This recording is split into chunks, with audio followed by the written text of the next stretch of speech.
And we were talking to Fletcher Kent earlier today, and he was telling us that this morning the situation looked pretty much under control, and then that shows you how quickly these wildfires can get out of hand. No word on structural damage, but we were told that a hotel was burned to the ground, and it's sad to say, I think that we're going to hear some devastating reports coming up here as this fire has moved into Fort McMurray. Highway 63 is closed, Mackenzie Boulevard is closed at 881. People are heading north. Let's head to Jesse. Jesse, this is such a, the weather is playing such a horrible part. Yeah, I think the weather's playing the absolute biggest part of this wildfire situation. And not only now are we dealing with the dry conditions, as you mentioned earlier, temperature still sitting at 32 degrees in the Fort McMurray area. No joke intended, but this is the worst time you could be seeing the wind speeds start to work our way into the early portion of the early evening. You have the wind speed, sustained winds at 12 kilometers an hour, but again, currently gusting closer to that 40 kilometer an hour mark. And this is on the broad scale. When you have all these flames in this fire, you're creating different temperatures at the surface. We're really starting to see Structural damage. devastating aftermath, and people leaving never knowing if they have a home to return to, so really scared. People, this is just a couple hours ago, grabbing whatever they can out of their homes and throwing it into the car. You can see the smoke in there, and think about the heat. It's 30 degrees there as well. And then they just hit the road, and they just have to hope for the best that their homes will still be standing. It's hard to imagine that when they return.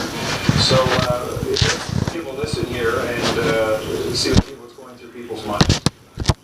It's just stuff. So just want to make sure everybody's okay. So, you know, houses can be replaced, clothes can be replaced, all these things can be replaced. You just want to make sure everybody stays safe. And we can't replace clothes except for we have water to pack up too. So you can just imagine that's what's happening right now. We were talking to Fletcher Kent earlier, and he said that it was just sort of a mass evacuation heading north out of Fort McMurray, and right now I think that town is going to be turning into a ghost town. People just end up to get out. Know that they were in a safe place, and their parents would come get them soon, and right now they were in a safer place they can be. So we of course didn't do any schoolwork anymore in the afternoon. We just kind of talked and watched the movie, and one by one their parents came to get them. Well, and luckily so far, you know, we're hearing about Fort McMurray, but we're not hearing about any injuries at this point. So that's a blessing right now. That's good news, if there is any good news. But Gord, I just, you know, we've been telling people, you know, go north, and to go to one of the secure sites, which is the Esmeralda Lodge. Well, someone at the lodge who's saying, you know, at this point, hundreds of people have arrived at a Grey Wolf location. We're running out of rooms, but we are working with other providers in the area to open up facilities. So he does tell me that residents can still head to Grey Wolf for staging and to await further instructions. So, I mean, there's so many people affected by this, but as we mentioned off the top here, 29,000 people you know, affected by this in the Fort McMurray area. And we heard earlier here that the hospital has now been evacuated too, and so everybody just looking at this, feeling so helpless.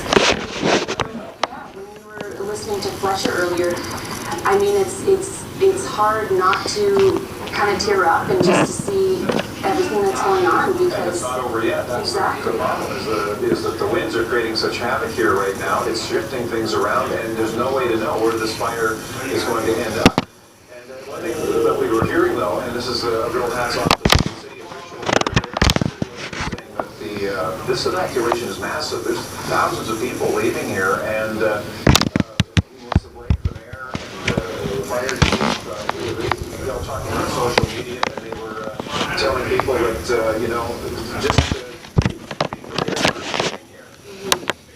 All right, let's go to the evacuation.